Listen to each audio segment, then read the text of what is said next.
Hello दोस्तों, आप सभी का स्वागत है मेरे यूट्यूब चैनल में। आज की कहानी है कैसा ये इश्क है, भाग 32। विद्युत नफरत भरी निगाहों से विहान को कोने लगा। विहान उसकी नज़र रोशनी पर था, जो उसको देखते हुए रो रही थी और उसकी आंखों में डर झलक रहा था। विद्युत अपने होठों के कोनों में लगी खून को साफ किया और जोर से चिल्लाया, और देखते ही देखते वो अपनी वैम्पायर रूप में आ गया। पंडित जी डर कर अपनी पोटली लेकर वहां से 9 तो 11 हो गए। विद्युत दहाड़ते हुए विहान की ओर बढ़ने लगा। जैसे ही वो विहान के पास पहुंचता, विहान रोशनी को देखते हुए अपना हाथ हवा में उठाया और जोर से अपनी शक्तियों से विद्युत पे वार किया। विहान का वार बहुत तेज था। उसके तेज वार से विद्युत सीधा उड़ते हुए जाकर एक बड़े पेड़ से जाकर टकरा गया और दर्द में जोर से चीखने लगा। रोशनी विद्युत की चीख सुनकर डर गई थी, पर अभी भी विहान की नज़र रोशनी से नहीं हटी थी। विहान धीरे धीरे रोशनी की तरफ बढ़ने लगा। विहान की आंखें बिल्कुल ब्लैक हो चुका था और उसके हाथों की मुट्ठी कसी हुई थी।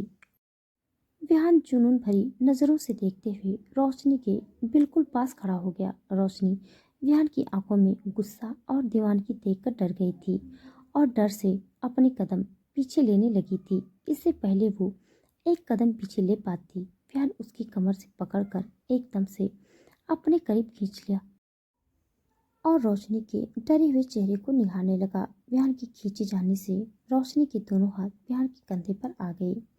विहान के हाथ की पकड़ रोशनी की कमर पर कसता जा रहा था, जिससे रोशनी को तकलीफ होने लगी थी। विहान रोशनी की आंखों में दीवानगी से देखते हुए बोला, तूने मेरी मोहब्बत देखा, मेरा दीवानगी देखा है।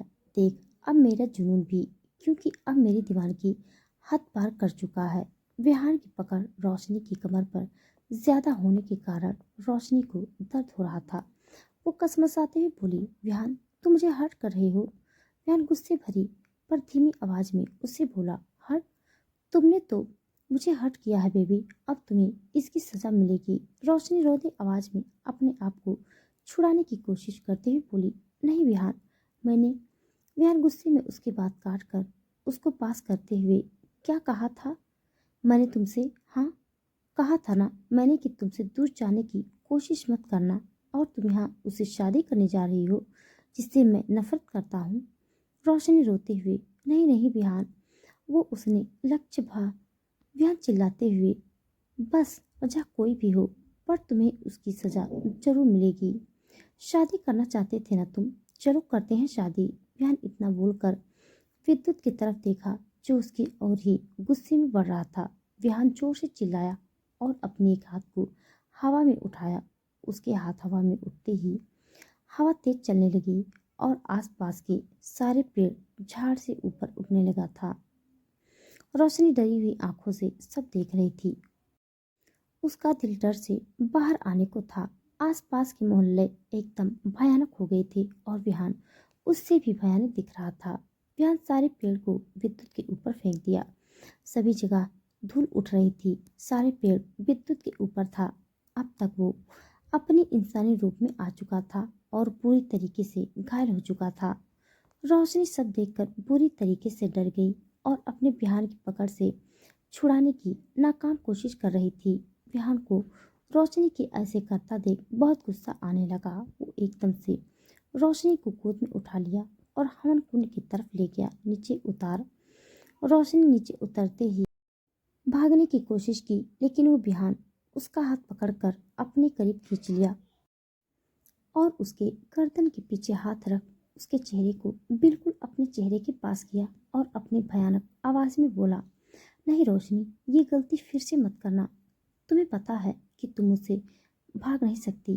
रोशनी रोते हुए बोली, मैं तुमसे नहीं कर सकती, प्लीज मुझे छोड़ दो। विहान तिरछे मुस्कुराया और रोशनी के गाल पर होठ रखकर सहलाने लगा, जिससे रोशनी के शरीर में झुंझुनाहट पैदा हो गई और उसने अपनी आंखें मूंद ली। जीवन करण भी वहीं थे। वो दोनों अब तक रोशनी और विहान को देख रहे थे। जैसे ही उन्होंने विहान की हरकत देखी, वो दोनों जल्दी से उनसे अपनी नजर फेर लिया और उसने पीठ करके खड़े हो गए। जीवन अपने मुंह पर हाथ रखकर धीमे से हंसते हुए बोला, तभी तो मैं सोचूं कि हमेशा रोशनी लाल टमाटर की तरह लाल क्यों होती है। करण उसके सर पर हल्की से चपत मारकर हंसते ही बोला, चुप कर। जीवन करण से बोला, वैसे भैया, अभी कोई वैम्पायर किंग को देखता बोलेगा कि ये वैम्पायर के राजा है, सबको यही लगेगा ना कि ब्रो के अंदर मजनू का भूत है। करण जीवन को देखा, फिर दोनों मुंह दबाकर हंसने लगे। इन सब से बेखबर विहान रोशनी की गाल पर होठ सहलाते हुए उसकी गर्दन तक आ गया और मदहोशी से उसकी गर्दन को चूमने लगा। रोशनी बिहान के किस में खोई जा रही थी। उसको याद ही नहीं था कि वो भी कहाँ है। 5 मिनट के चूमने के बाद बिहान एकदम से रोशनी की गर्दन पर काट लिया, जिससे रोशनी की आह निकल गई। रोशनी आंखें बंद किए ही, आप विहान क्या कर रहे हो? रोशनी धीरे से आंखें खोलकर देखी। विहान मुस्कुराते हुए उसको देख रहा था। रोशनी शर्म से अपनी नजरें झुका ली। विहान उसके कान में धीरे से बोला, याद है आज सुबह मैंने क्या कहा था? रोशनी सोचने लगी, अगर तुमने कभी भी मुझसे दूर भागने की कोशिश किया तो मैं तुम्हें पिंजरे में कैद कर लूंगा।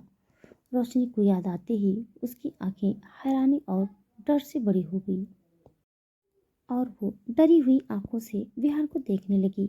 विहान एविल स्माइल करते हुए रोशनी को देख रहा था। विहान डेविल स्माइल करते हुए पूछा, याद आया? रोशनी उसको देखते हुए हाँ में गर्दन हिलाई। विहान ने उसके कान को चूमते हुए बोला, तो तैयार रहो मेरे पिंजरे में कैद होने के लिए। विहान की बातों से रोशनी को बहुत डर लग रहा था।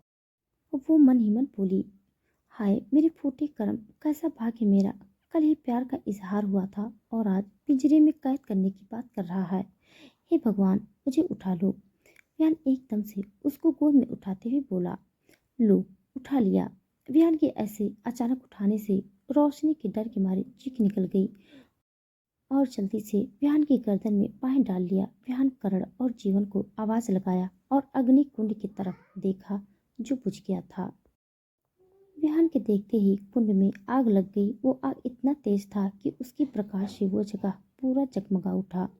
विहान रोशनी को देखा जो डर से उसी को देख रही थी। विहान डेविल स्माइल करते हुए बोला, क्या हुआ बेबी, तुम्हारी आंखों में मुझे डर क्यों दिख रहा है? तुम्हें तो खुश होना चाहिए, आज हमारी शादी हो रही है।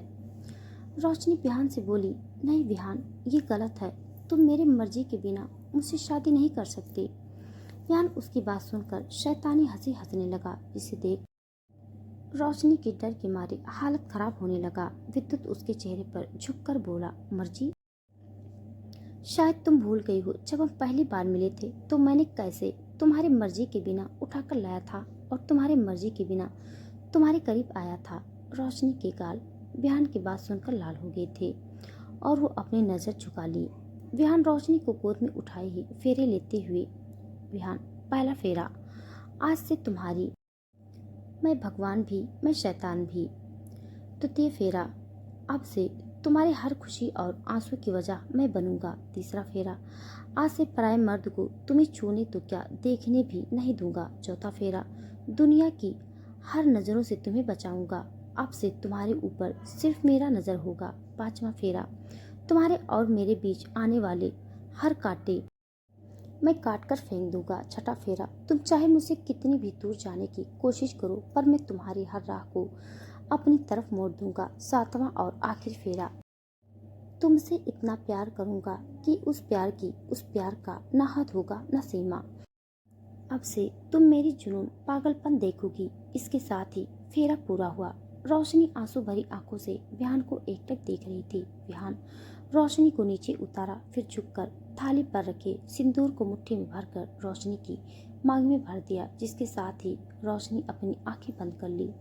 विहान मंगलसूत्र उठाकर रोशनी के गले में पहना दिया। रोशनी विहान से नजर फेर कर सामने देखी तो हैरान रह गई। उसके सामने विलाही इंसानी रूप में जीवन, करण, अनिका और लक्ष्य, जो व्हील चेयर में बेहोश पड़ा था। लक्ष्य को देखकर फिर से एक बार रोशनी की आंखें बाहर आई। रोशनी तेजी से भागकर लक्ष्य के पास आकर उसके पैर के पास आकर बैठ गई और उसका हाथ पकड़कर रोने लगी। रोशनी रोते हुए अटक अटक कर बोली, भैया, मुझे लगा कि मैंने आपको खो दिया। रोशनी इतना बोलते ही विहान उसका हाथ पकड़कर अपनी तरफ खींचा, जिससे रोशनी बिहान की बाहों में आ गई।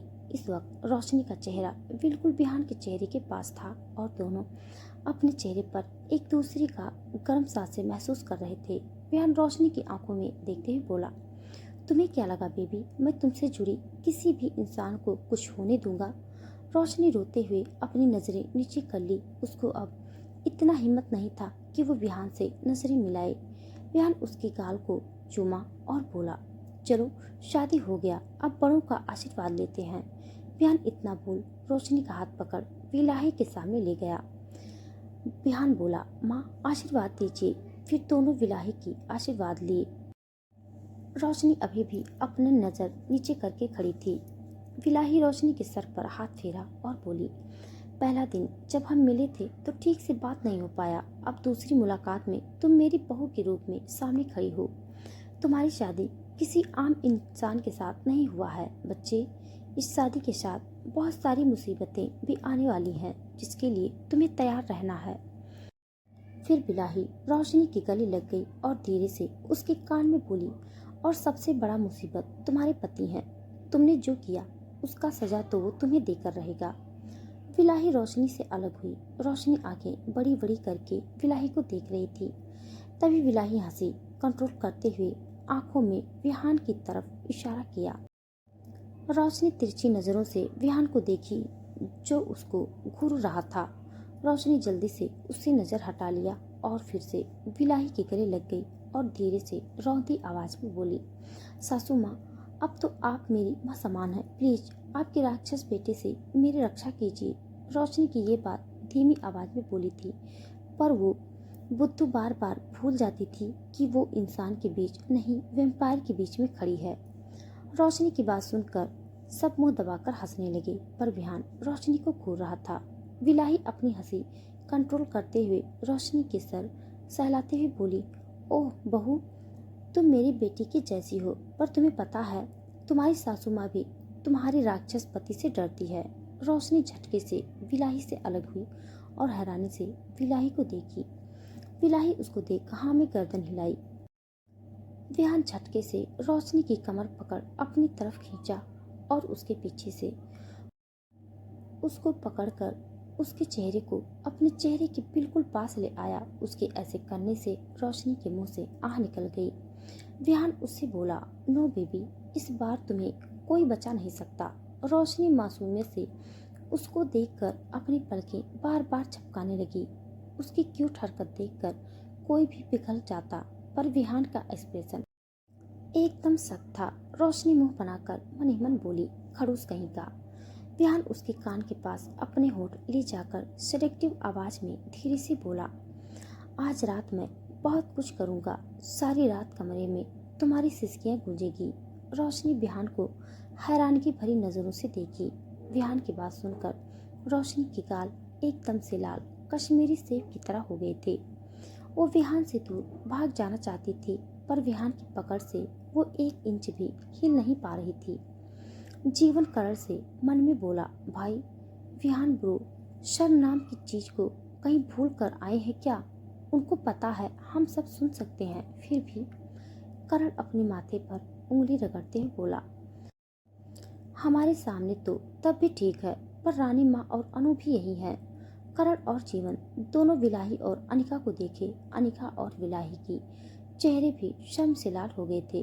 तभी एक जोरदार धमाका हुआ और सबकी नजर उस ओर गई जहां विद्युत पेड़ के नीचे दफन था। विद्युत अपनी लाल आंखों से विहान और रोशनी को घूर रहा था। रोशनी उसको देख डरते हुए विहान की टी शर्ट को कसकर मुट्ठी में भर लिया। विहान रोशनी के डरे हुए चेहरे को देखा तो रोशनी के गाल पर किस कर लिया, जिससे रोशनी का ध्यान फिर से विहान पे गई। विहान रोशनी के गाल को अंगूठे से सहलाते हुए उसकी आंखों में देखकर बोला, डरो मत बेबी, अब तक वैम्पायर किंग की क्वीन हो और क्वीन कुत्ते से डरा नहीं करते। विद्युत अपने लिए कुत्ते सुनकर गुस्से में दहाड़ते हुए विहान की तरफ बढ़ा। विहान रोशनी के पास से एक कदम से गायब हो गया और झटके से विद्युत के पास आकर उसकी गर्दन पकड़कर तेजी से पीछे की तरफ धकेलते हुए पेड़ से उसको लड़ा दिया। विद्युत विहान के हाथ को अपने गले से हटाने की कोशिश करते हुए चिल्लाने लगा, पर विहान की पकड़ इतनी मजबूत थी कि वो उसको एक उंगली भी हिला नहीं पाया। विलाही अपने दोनों बच्चों को आपस में लड़ते हुए देखकर उनकी आंखों में नमी हो गई। अनिका उनके कंधे पर हाथ रखकर पलके झपका दिया। विहान गुस्से में बोला, कहा था ना तुझे मेरी रोशनी से दूर रहना, फिर भी तूने उससे शादी करने चला था। हिम्मत कैसे हुई तेरी? तुझे तो आज मैं जिंदा नहीं छोड़ूंगा। विहान उसके मुंह पे मुक्के की बरसात करने लगा। रोशनी डरते हुए विहान को देख रही थी। वहीं जीवन और गर्ल विद्युत को पिटते हुए देखकर बहुत खुश थे। विद्युत विहान की मार से बेहाल हो गया था। विहान उसकी कॉलर पकड़कर झटक दिया, जिससे विद्युत लड़खड़ाते हुए पीछे की तरफ गिर गया। उसके नीचे गिरते ही उसके खून के रंगे चेहरे पर धूल लग गया और वो खून थूकने लगा। विहान अपनी आंखें बंद करके फिर से खोला, तभी उसके हाथ में एक तलवार प्रकट हुआ। विहान जोर से चिल्लाते हुए विद्युत की ओर तलवार घुमाया, तभी विलाही चिल्लाई, रुको। विहान विलाही की आवाज सुनकर विहान का हाथ रुक गया और वो सर घुमाकर विलाही की तरफ देखा। विलाही चलकर उसके पास आई और विहान के हाथ से तलवार ले लिया। विहान गुस्से भरी आवाज में बोला, माँ, ये आप क्या कर रहे हैं? विहान रौंदी आवाज में बोली, वही जो सही है। मैं अपने बेटे को उसके ही भाई का खून करते हुए नहीं दे सकती। विहान गुस्से में बोला, तो फिर क्या करें माँ? इसने अभी तक जो भी पाप किया है उसका सजा इसको न मिले, ये चाहते हैं आप? विलाही बोली, नहीं विहान, विद्युत को सजा जरूर मिलेगी, पर मौत नहीं। इसको काल कोठरी की सजा मिलेगी, वो भी हमेशा हमेशा के लिए। विहान विलाही को देखकर हाँ में सर हिलाया। फिर विहान आंखें बंद किया, फिर खोला। रोशनी ध्यान से सब देख रही थी। तभी जंगल में अजीब सी आवाज आने लगी, जिसे सुन रोशनी डर के मारे अनिका का हाथ कसकर पकड़ लिया। अनिका रोशनी का हाथ पकड़ ली और उससे बोली, डरिए मत भाभी, कुछ नहीं होगा।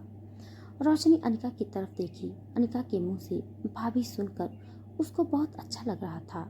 अनिका उसको देखकर स्माइल करते हुए बोली, क्या हुआ भाभी? सोचते हुए, ओह, मैंने आपको भाभी बुलाया इसीलिए हैरान है आप अब विहान भाई की पत्नी हैं। अब से मैं आपको भाभी ही बुलाऊंगी। आपको पता है मैं बहुत खुश हूँ। भाई के गुस्से में बचाने के लिए मुझे कोई तो मिला। रोशनी डरते हुए बोली, अरे तुम्हें तुम्हारे भाई गुस्से से बचाने से पहले मैं खुद तो बचा लूं। पता नहीं आज राक्षस मेरे साथ क्या करेगा। अनिका को रोशनी की हालत देखकर बहुत हंसी आ रही थी। अनिका मंद मंद हंसते हुए बोली, भाभी फिक्र मत कीजिए, भाई आपको कुछ भी नहीं करेंगे, वो इतने भी बुरे। रोशनी अनिका की बात काटते हुए बोली, बुरे हैं, बहुत बुरे हैं। और तुम ना अनु अपनी भाई की तरफदारी करना बंद करो। तुमने देखा नहीं, उसने मेरे साथ जबरदस्ती शादी किया है। अनिका बोली, हाँ मुझे पता है भाभी, पर गलती भी तो आपकी है। आप ही तो विद्युत भाई से शादी करने चली थी। रोशनी अपना माथा पीटते हुए बोली, अरे भेल बुद्धि, मैं जानबूझकर खाई में कूदने क्यों जाऊं? विद्युत ने मुझे ब्लैकमेल किया था कि वो मेरे भाई को मार देगा, इसीलिए मैं उससे शादी करने चली थी, रौदी शक्ल बनाकर।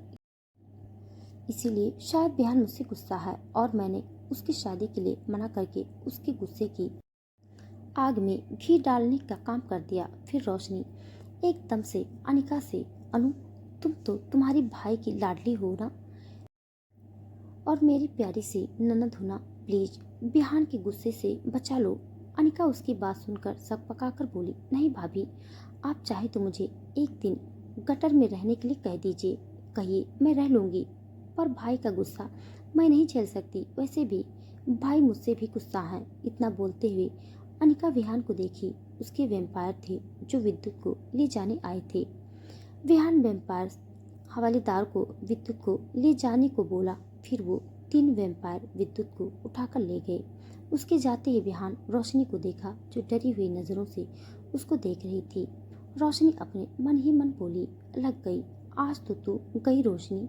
विहान एकदम से रोशनी के सामने आकर खड़ा हो गया। रोशनी विहान को एकदम से अपने सामने टेक कर डर के मारे अपने कदम पीछे ले ली।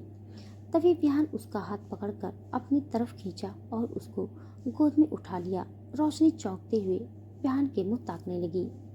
विहान बिलाही से बोला, माँ आप मेंशन आ जाइए, विद्युत को तो उसकी सजा मिल गई और इसको भी देना है।